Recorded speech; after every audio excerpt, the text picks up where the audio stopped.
A história começa com Teiichi Nia, o protagonista, perambulando perdido em um prédio. Essa é a Academia Seikyo, uma escola particular com mais de 60 anos. Desde sua inauguração, várias expansões foram feitas, deixando a escola parecendo um labirinto, cheio de salas abandonadas e corredores que dão em lugar algum. Ambientes assustadores como esses, obviamente, vão atrair histórias de fantasmas e maldições, como por exemplo a de um grande espelho escondido em algum lugar da escola. A lenda diz que se você encontrar esse espelho, não pode de jeito nenhum olhar para trás, senão um espírito amaldiçoado vai te puxar para dentro do espelho e te trancar lá para sempre. Mas em vez de um fantasma assustador, o garoto encontra uma linda jovem. Ela chama o Teiichi pelo seu nome, assustando por um instante. Ele logo se recupera, mas não consegue deixar de sentir uma aura estranha emanando da mulher. Yuko Kanoe então admite ser um fantasma. O Teiichi não acredita, mas tem visões estranhas que fazem-o mudar de ideia. Ela explica que os dois não poderão ficar juntos por muito tempo, porque ela é uma alucinação criada por ele. Então, como uma tentativa de prolongar a sua existência, beija o rapaz na testa, o provocando. Teiichi tem outra visão estranha, onde a Yuko pede socorro, dizendo que está esperando por ele. Ele corre de volta em direção ao espelho. Apesar dos protestos da Yuko, ele estilhaça o vidro, encontrando uma passagem secreta. Lá embaixo, o estudante se depara com os restos mortais da Yuko, a enfurecendo.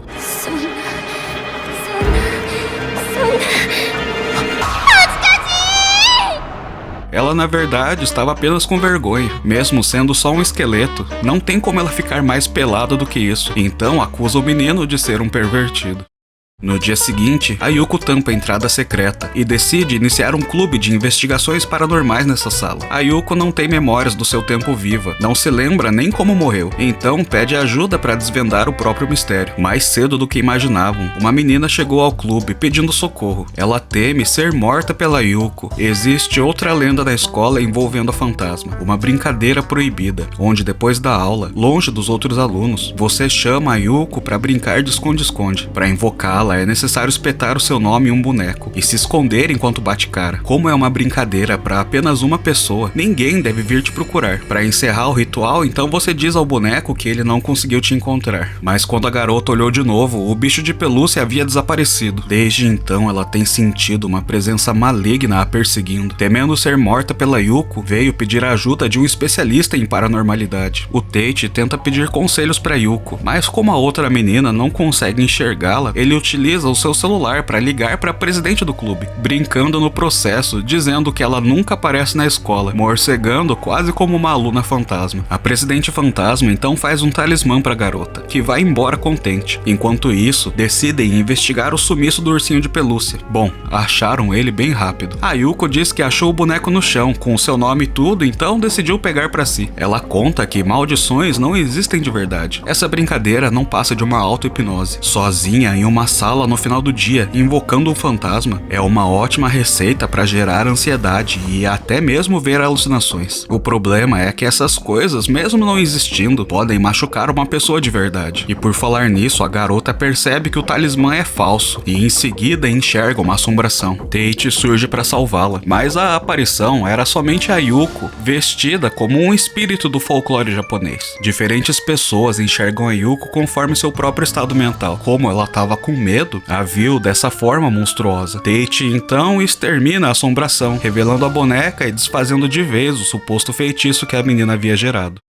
No dia seguinte, a garota volta ao clube para agradecer novamente o Teiichi. Seu nome é Momoe Okonogi. Ela diz que ele foi muito corajoso e estiloso, o que a incentivou a entrar para o clube de investigações paranormais. A Yuko, porém, não parece ter gostado muito da empolgação da nova colega do clube. No final desse dia, alguém está observando de longe o Teiichi conversando com a Yuko. Apesar de querer ir embora por já estar anoitecendo, a Yuko pede para ele ficar, porque a noite é mais romântica. Mas ela tá com um aspecto bem diferente, um tanto quanto asqueroso.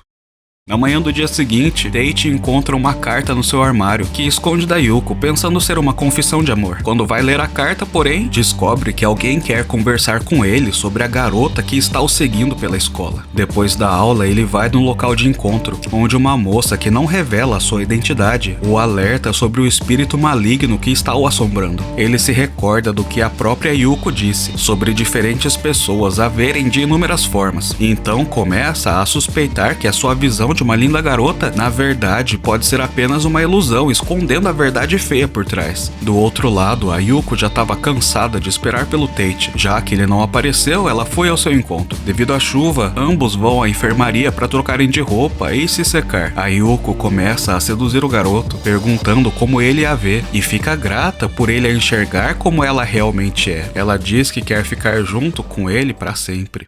A menina misteriosa interrompe os dois, perguntando se o Tate adora tanto a morte ao ponto de não ter medo de morrer. Ela acusa a Yuko de enganá-lo e começa a descrever a sua verdadeira aparência para o protagonista, que nega tudo.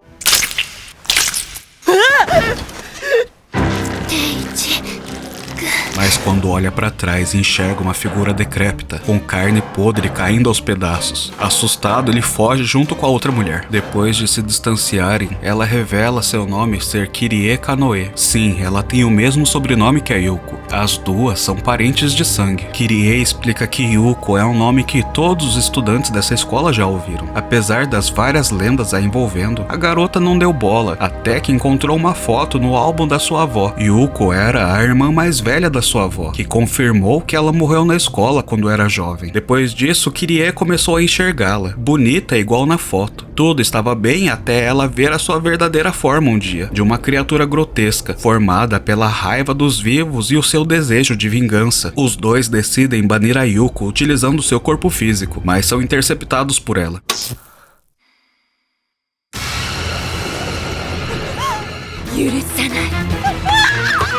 O espírito agradece pelo tempo gostoso que passou com o Tate e se despede, pedindo desculpas pela forma feia que ele deve estar vendo ela agora. O Tate, porém, consegue recobrar a forma bonita da Yuko, mas mesmo assim ainda pretende investigar o seu corpo físico para desvendar os seus mistérios. Ele percebe que a sua perna está quebrada, confirmando as lendas de terror.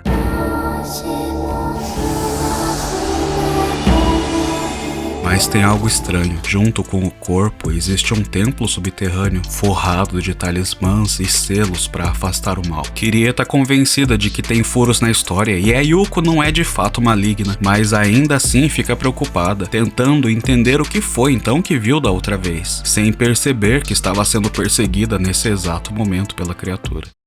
No dia seguinte, Kirie se junta ao clube de investigações paranormais, usando a desculpa de que não pode confiar completamente na Yuko, por ela não pertencer ao mundo dos vivos. Mas a Yuko não se importa e dá as boas-vindas à nova membra. Eles não perdem tempo, e com um novo boato que a Okonogi descobriu, vão investigar uma colina onde a Yuko está supostamente enterrada. No caminho, a fantasma comenta que nunca foi até essa parte do campus, e ao chegarem no topo, realmente encontram uma pedra gravada com o nome da Yuko. Todos ali, exceto a Okonogi, sabem que o corpo dela está no subsolo, então tentam dizer que talvez seja só uma pedra.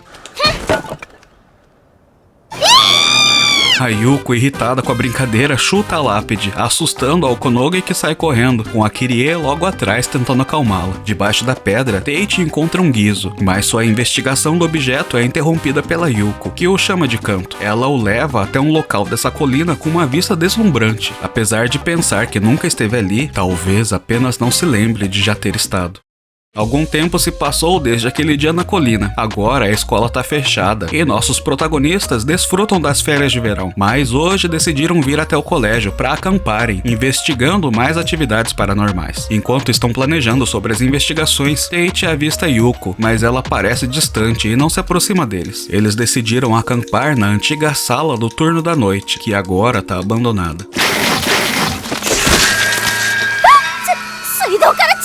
Okonogi abre a torneira, mas em vez de água começa a sair sangue. Pelo menos foi o que ela achou, era só água com ferrugem, de tanto tempo que a pia não foi usada. Investigando mais, Okonogi encontra um diário do turno da noite. Nele, alguém relatou sobre alguém bater na porta todas as noites, mas quando abrem, não tem ninguém no corredor. Ao fechar a porta, as batidas retornam em seguida, cada vez mais alto, como se alguém estivesse esmurrando a porta. Eles ficam ansiosos para investigar esses barulhos durante a noite, mas até anoitecer é hora de vender bonequinhos. Todo anime tem pelo menos um episódio com os personagens usando roupa de banho ou de maid. Mesmo enquanto estão se divertindo na piscina, a Yuko continua distante, no telhado de um dos prédios.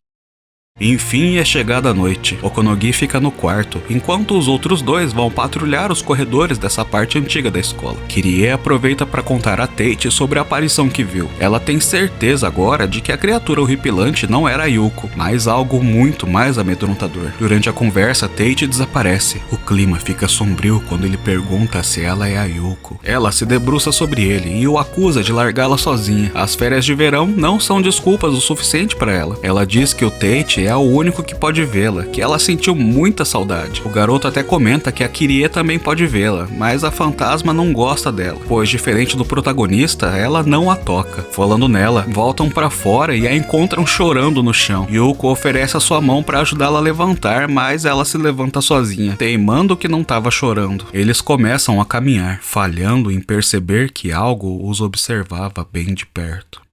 Quando voltam ao quarto, descobrem que a porta está trancada. Eles tentam bater na porta, mas se desesperam ao ouvir um barulhão estranho vindo de dentro. Eles dão a volta por fora até a janela, temendo encontrar a assombração, mas era só a Okonogi tentando fugir, com medo do fantasma estar batendo na porta. Logo, todo mundo vai dormir, exceto pela Yuko, que por ser um espírito não consegue dormir. Ela aproveita para ler o diário e explica pro Tate que a história é verdadeira. Ela costumava bater na porta para entrar no quarto e se proteger do frio durante a noite. Mas eventualmente as pessoas começaram a ficar com medo e pararam de abrir a porta. Tate adormece ouvindo a história, tranquilo, enquanto a Yuko se assusta com algo que viu no diário. Ela acorda o garoto novamente e o chama para dar uma volta. No trajeto, conta para ele sobre o que leu, uma rocha das maldições que está no jardim do colégio. Se você escrever o nome de quem odeia nela, essa pessoa vai morrer. Mas se você ver o próprio nome escrito na rocha, algo pior do que a morte o aguarda.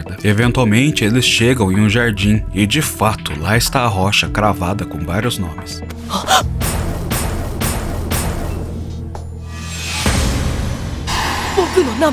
Tate começa a tremer quando aponta para algo. Ele lê o próprio nome na rocha. Desesperado, se pergunta quem poderia ter escrito. Foi a Yuko que queria fazer uma pegadinha. Ela lembra ele do que já havia dito. Maldições não existem, a não ser, é claro, pela sensação de maldição que você mesmo cria com medo da maldição. As pessoas muitas vezes não percebem que não têm o poder de escolher se vão acreditar ou não em alguma coisa. Você pode achar que não acredita, mas subconscientemente levou aquilo pro coração. É aí que mora a brecha para uma possível maldição. Ela pede desculpas pela brincadeira. Apesar da rocha existir, era apenas um pretexto para passar mais tempo com o Tate. Enquanto eles conversavam, não imaginavam que suas amigas estavam indefesas, dormindo enquanto a assombração as observava bem de perto. Vários dias se passaram desde o acampamento. As férias de verão já acabaram e agora é hora de outro episódio clássico dos animes, o Festival Cultural da Escola. Naturalmente, o Clube de Investigações Paranormais decidiu fazer uma casa mal assombrada. Yuko planeja participar das atividades. Com um cenário apropriado, os alunos que entrarem na sala conseguirão vê-la, na forma dos seus medos mais profundos. Durante a explicação, ela começa a se atirar pro Tate. Por algum motivo, isso deixa Kirie extremamente irritada. Ela pega a amiga pelo pulso e sai do clube às pressas, pisando duro. Quando percebem, as duas já estão perdidas. Tentando encontrar o caminho de volta, vão parar no laboratório de biologia. Okonogi não queria entrar nesse laboratório por conta de outra lenda, do modelo anatômico que perdeu seu coração. Ele vaga pela escola procurando pelo coração. Os boatos dizem que um zelador foi encontrado pela manhã com o seu peito aberto, sem o coração.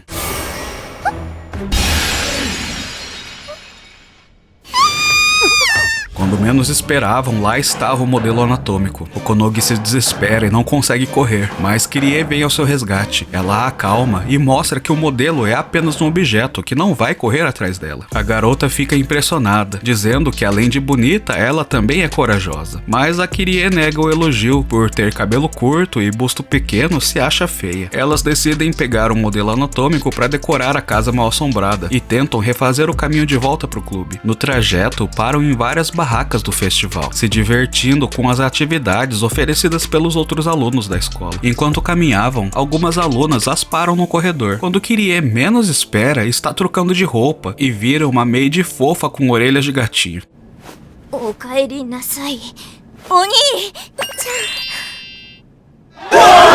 Apesar da vergonha, ela se esforça para entrar no papel e os clientes vibram de empolgação com a nova empregada do Made Café. Enquanto isso, Yuko e Tate estão tendo sucesso com a casa mal assombrada. Absolutamente todos os visitantes saíram apavorados. O tempo passa rápido com as atividades e a Kirie acabou gastando todo o dia no Made Café. Ela tá descansando em frente a um espelho quando percebe que não é tão feia quanto imaginava. Seu rosto é até parecido com o da Yuko. Após ter esse pensamento, ela se irrita novamente e volta correndo até o clube de investigações paranormais. Ela olha de novo pro espelho, mas dessa vez afirma odiar o seu rosto. Yuko surge atrás dela, dizendo que isso é uma mentira, que ela, na verdade, a admira, mas não suporta o fato de admirar uma morta. Kirie foge da Yuko e tromba com o Tate na saída. Os dois conversam sobre a sua aparência e mesmo sem entender direito o que tá acontecendo, ele acaba acalmando a garota e a alegra por considerá-la uma mulher. Por não se achar muito feminina, Kirie fica contente com a afirmação e retorna pro clube. No caminho, ela toca em Yuko pela primeira vez. Após ver as suas roupas, percebe que a Yuko com quem estava conversando agora há pouco era uma ilusão do seu maior medo e não a Yuko verdadeira. O dia termina com as quatro conversando, ansiosas pelo dia seguinte. O festival cultural ainda não acabou.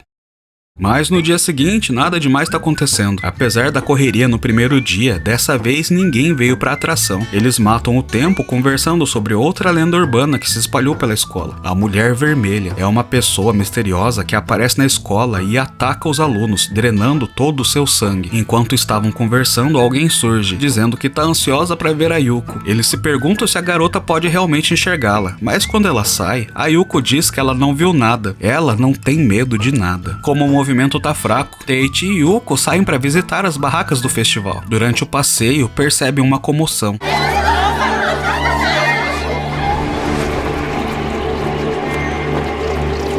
Olhando pela janela, avistam uma figura assustadora. Pensando se tratar da Mulher Vermelha, correm até o terraço, onde encontram a garota de antes machucada. Apesar de sua ferida, ela esconde um sorriso sinistro. Pouco tempo depois, nossos protagonistas estão dentro do clube quando são atacados por uma multidão enlouquecida. Os alunos quebram a porta, mandando entregarem a Yuko. Tate é pego, então os alunos explicam que vieram até o clube atrás da Yuko para oferecê-la em sacrifício para a Mulher Vermelha. Eles temem serem atacados e mortos, então querem acalmá-la antes que seja tarde. As janelas do corredor começam a estilhaçar e todos fogem, amedrontados com o ataque da Mulher Vermelha. Na verdade, foi a Yuko que deu a volta pela janela e veio salvar o Tate. Nessa hora, a garota de antes se manifesta, lamentando não ter conseguido destruir o clube. Ela se apresenta. Seu nome é Yuko Kirishima. Nessa escola, o nome Yuko carrega muito peso. Desde pequena, ela sofreu bullying por conta das histórias, levando-a a odiar todos que acreditam nessas lendas absurdas envolvendo coisas que não existem. Ela criou um plano, espalhando boatos sobre a Mulher Vermelha. Seu objetivo é destruir todas as histórias envolvendo a Yuko. Mais tarde, ela tranquiliza algumas alunas que estavam com medo da Mulher Vermelha, dizendo que a Mulher Vermelha vai matar somente a Yuko, que elas não precisam ficar com medo. Logo, tudo vai ser resolvido. A Yuko Kirishima, no entanto, não imaginava o perigo que estava correndo ao falar isso. Os alunos agora aprenderam em uma cadeira e pretendem sacrificá-la para a Mulher Vermelha, pelo seu nome também ser Yuko. A garota tenta dizer que inventou a Mulher Vermelha, que eles são todos burros por acreditarem nessa história, que era tudo mentira, mas de nada adianta. Eles estão enlouquecidos pelo medo. Yuko Kirishima está prestes a ser sacrificada pelos seus colegas. Quando todos menos esperam, o terror em pessoa surge diante dos alunos. Ela se aproxima de Yuko, que teme pela própria vida, mas a criatura delicadamente pede desculpas pelo transtorno que causou. Yuko Kanoe, que todos percebem como a Mulher Vermelha, se vira para os demais, anunciando que essa não é a Yuko correta. Ela ameaça puni-los pela transgressão, afugentando os medrosos. Tate vem libertar a outra Yuko e explica que aquela aparição é a verdadeira Yuko. Mais tarde, os dois estão se livrando das evidências da Mulher Vermelha. Yuko Kirishima parece menos cética sobre o paranormal. Ao se despedir, cruza com nossa fantasma preferida e também pede desculpas pelos problemas que causou. Enquanto essa loucura acontecia, Kirie estava perdida novamente em uma parte remota da escola, quando foi confrontada pela sombra sinistra que estava perseguindo pelos últimos meses. A sombra começa a falar. Ela diz que outra iteração ocorreu. As pessoas nunca mudam, não importa quantas vezes se repita.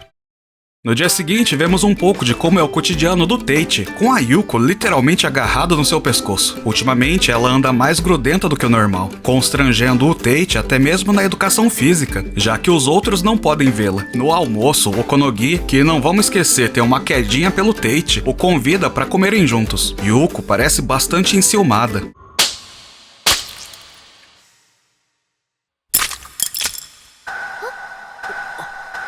Quando Okonogi oferece seu omelete, o espírito explode, jogando o hashi da garota no chão. Ela apenas pede desculpas, como se não acreditasse no que acabou de fazer. E Okonogi, envergonhada, sai correndo para lavar o hashi.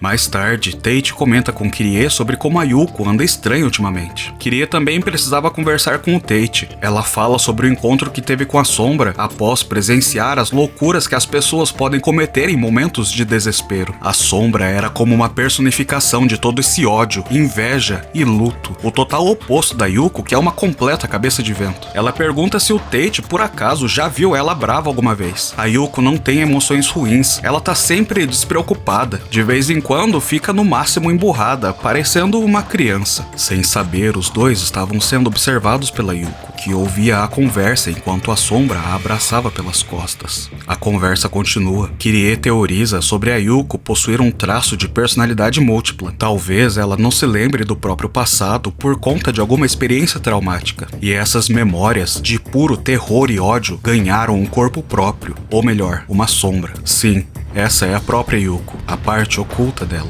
Yuko nega essa acusação. Ela não acredita nisso, apesar de estar vendo seu próprio reflexo distorcido na sua frente e seu mundo estar desmoronando, continua negando que possui algo tão feio dentro de si. Yuko leva Tate até a Pedra das Maldições novamente. Ela acredita que presunções são como essa pedra. Talvez, por ter ouvido a conversa dos dois, seu medo se manifestou na forma de uma criatura palpável. Mas agora, durante o dia, Tate pôde observar melhor a pedra. Ele encontra uma parte mais antiga. Nela estava escrito que em 1953, uma epidemia se espalhou e vários estudantes morreram. Essa é uma pedra memorial. O nome da Yuko Kanoe também estava na parte escondida da pedra. Ela se pergunta se morreu dessa doença, mas é improvável, já que o seu corpo estava no subsolo. O tempo passa e os dois continuam conversando, como sempre fizeram, mas um vazio começa a crescer dentro do peito da fantasma. Sua sombra sussurrando maldades também não tem ajudado em nada. Ela olha para o seu reflexo dentro dos olhos do próprio Tate, se perguntando quem é aquela, quem é ela, quem é ele.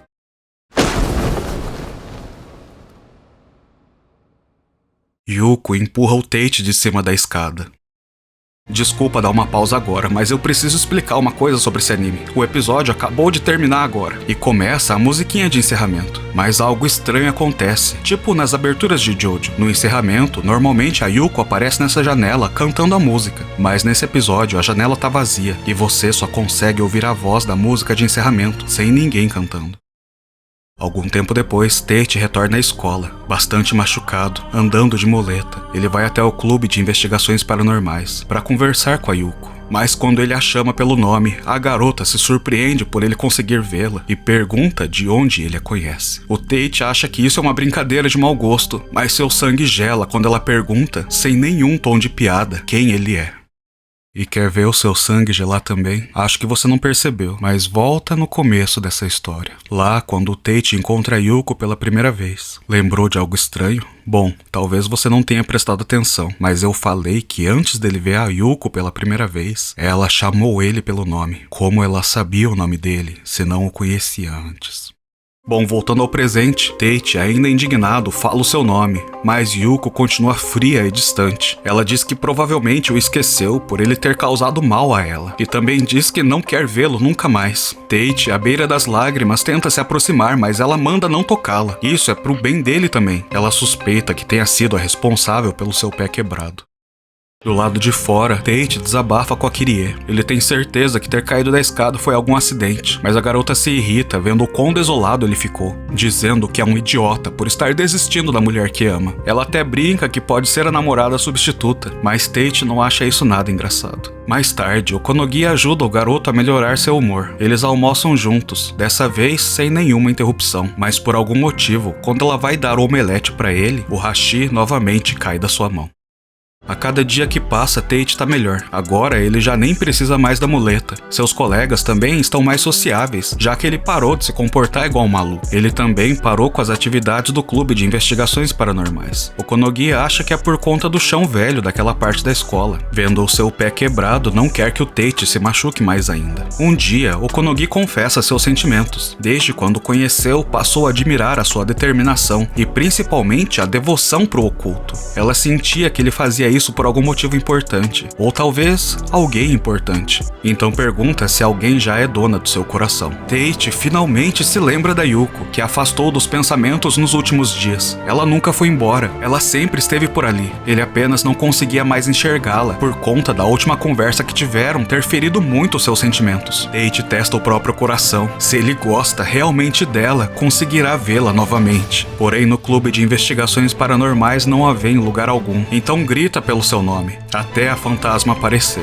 Ele a pega pela mão e a leva para um passeio pela escola, falando sobre as coisas legais que fizeram juntos, todas as conversas boas que tiveram. Ao chegar no terraço, Yuko continua perguntando quem ele é. Tate confessa que todo o empolgamento para investigar o seu passado não era somente por altruísmo, mas também porque queria conhecer melhor a Yuko, a pessoa que ele ama. Durante seu discurso, Tate escorrega e cai em cima da fantasma, que o abraça, dizendo que também ama muito ele. Okonogi chega na hora perfeita. Agora ela compreende tudo. Nunca que uma garota normal seria o bastante para competir com a lendária fantasma da escola.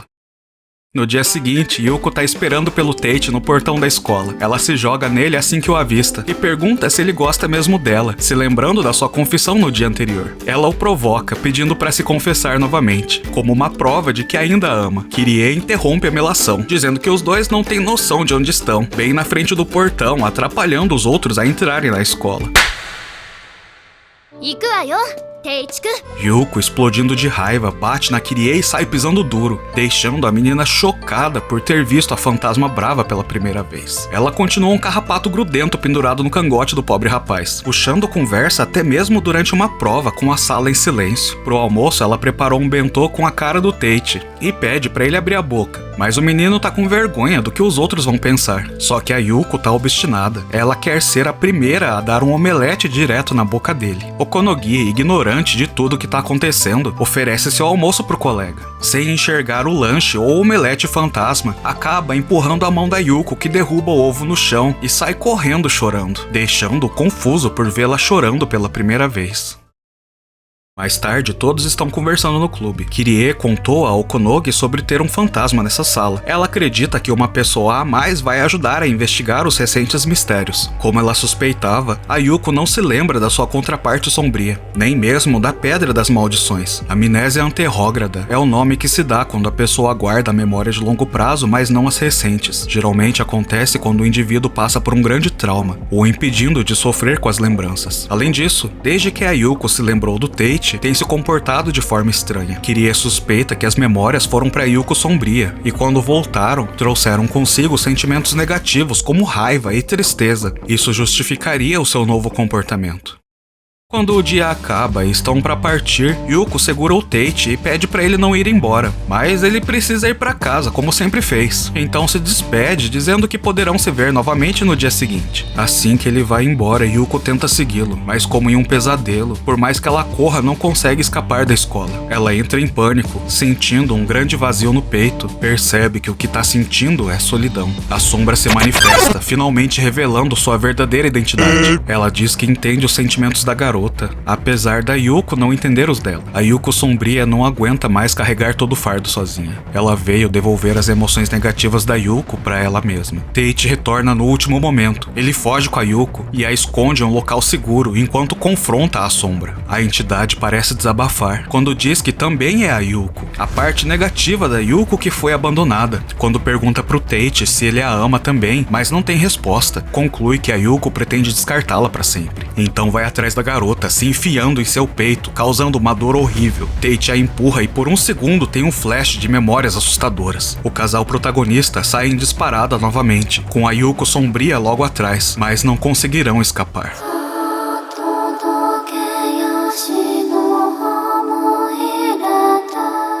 Tate se vira para salvar a namorada, jogando o próprio corpo contra o espírito vingativo. Quando dá por si, foi parar no passado, dentro do corpo da Yuko quando ela ainda estava viva. Essas são as memórias da Yuko sombria, que a Yuko já esqueceu. A câmera muda para a primeira pessoa, alternando às vezes para um Tate criança, ilustrando como ele vê, escuta e sente exatamente o que a sua namorada viveu. A garota em sua frente é a Yukariko, a avó da Kirie, que ainda tá viva no tempo do Tate. As duas irmãs brigam, pois a Yukariko, temendo pela saúde da Yuko, não quer que a irmã continue ajudando uma certa garota que tá acamada por conta de uma doença contagiosa. Asa, a amiga da Yuko, não se anima com a visita. Ela tá depressiva, pois toda a sua família faleceu, vítima da epidemia, e teme também que a Yuko perca a vida por estar próxima dela. Mas a Yuko consegue a acalmar, lhe entregando um guizo, um amuleto que a protegerá da doença.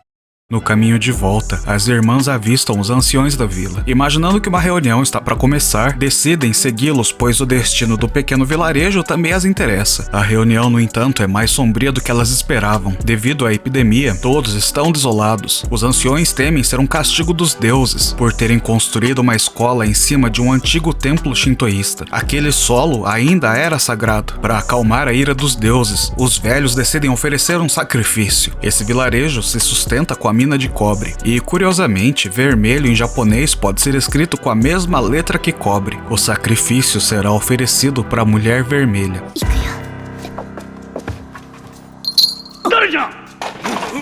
Ouvindo essa conspiração, as irmãs fogem, mas o barulho do guizo chama a atenção dos anciões. Elas correm e vão parar onde hoje é o Clube de Investigações Paranormais. Felizmente, conseguiram despistar os homens, que continuam procurando por elas, desesperados, para ninguém descobrir sobre o assassinato que estavam planejando.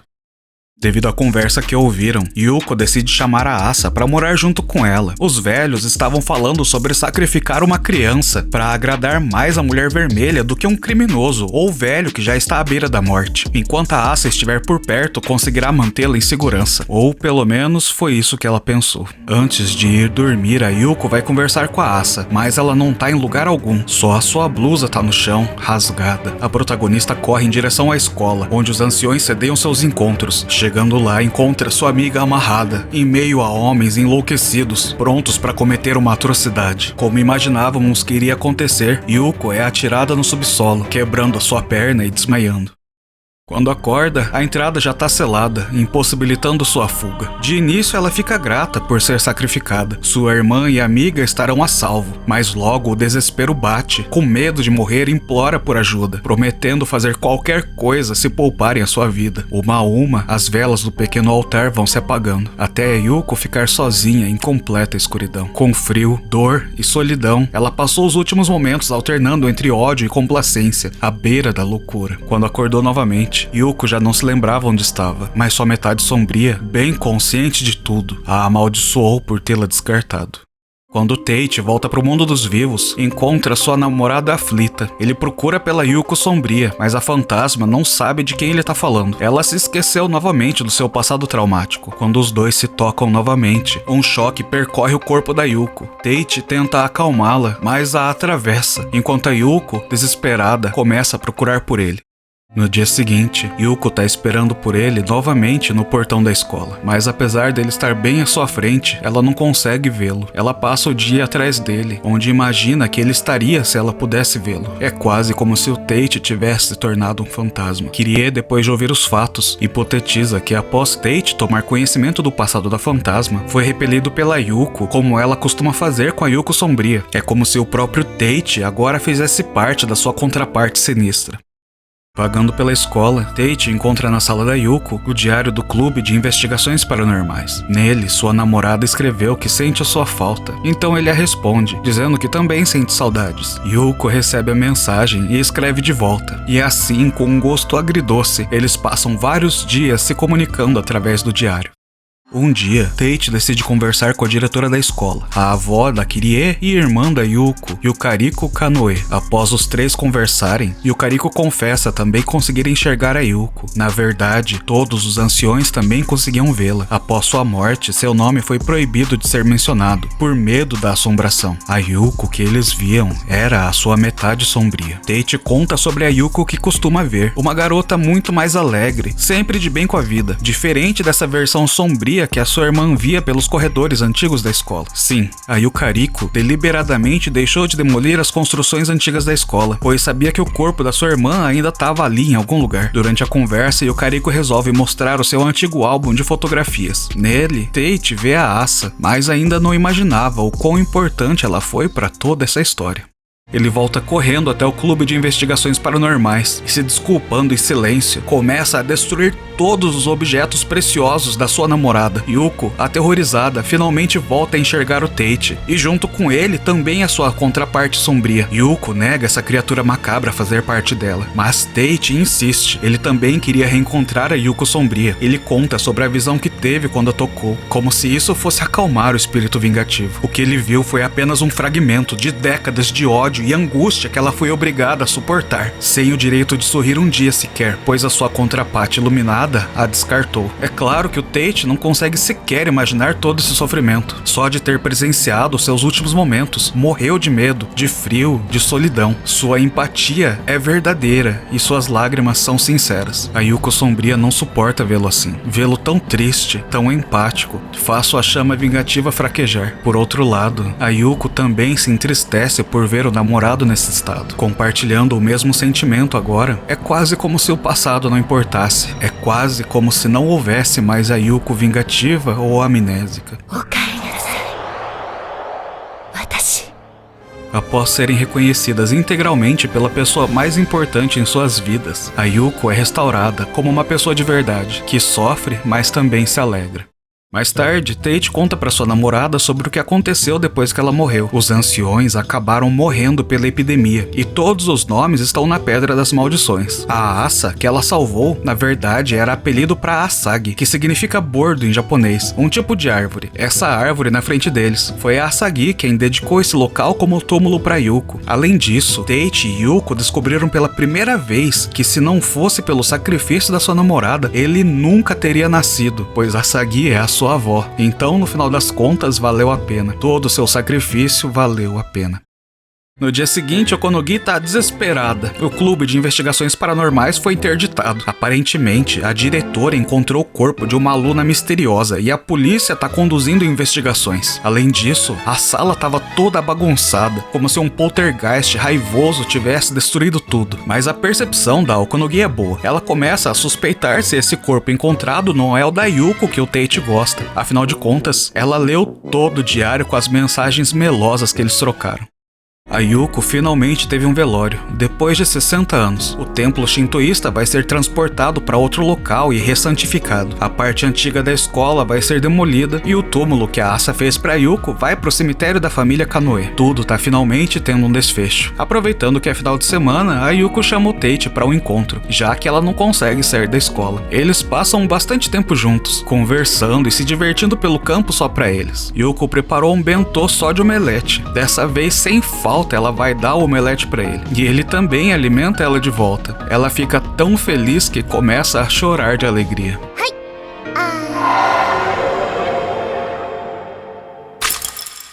Mas algo estranho acontece. Apesar de ter derrubado o Hashi, ela continua o date sem se importar muito com o que aconteceu.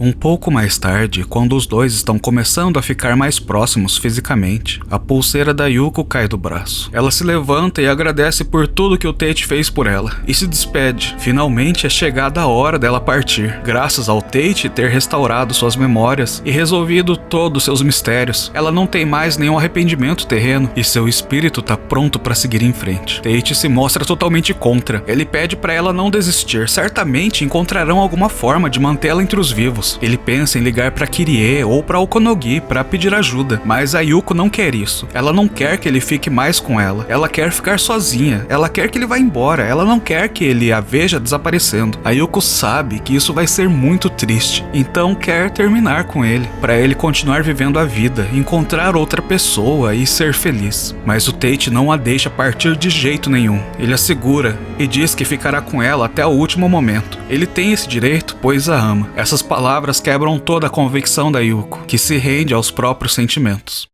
Eles retornam até o clube de investigações paranormais, onde se encontraram pela primeira vez. Tate confessa que ouviu um barulho. Provavelmente era a outra Yuko atraindo até a sua contraparte. Ela também gostava dele, afinal de contas, ela também é a Yuko. 私に優子さん、声が。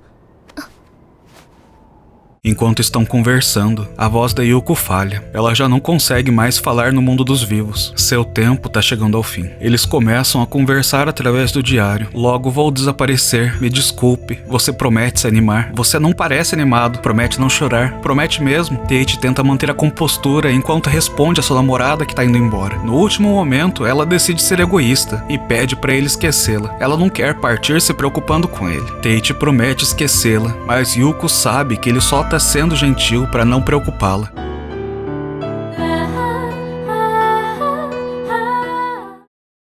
Quando o dia amanhece, a Yuko não tá mais presente. Parecia que ela tinha algo para dizer, mas não conseguiu. Tate passa o dia inteiro na sala, e mais outro dia, até finalmente conseguir ir embora.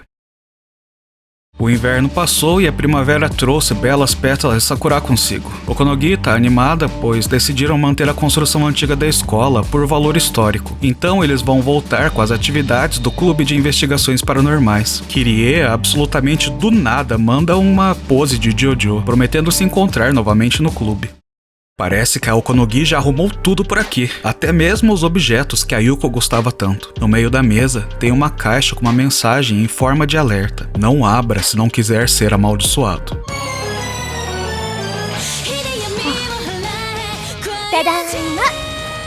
Tate, movido pela curiosidade, abre a caixa e acaba sendo novamente amaldiçoado por um espírito. Parece que a Yuko não estava pronta para partir afinal de contas. Aquele último beijo foi tão incrível que ela precisou voltar para mais. E esse é o final do anime. Espero que você tenha gostado. Te vejo no próximo vídeo. Falou!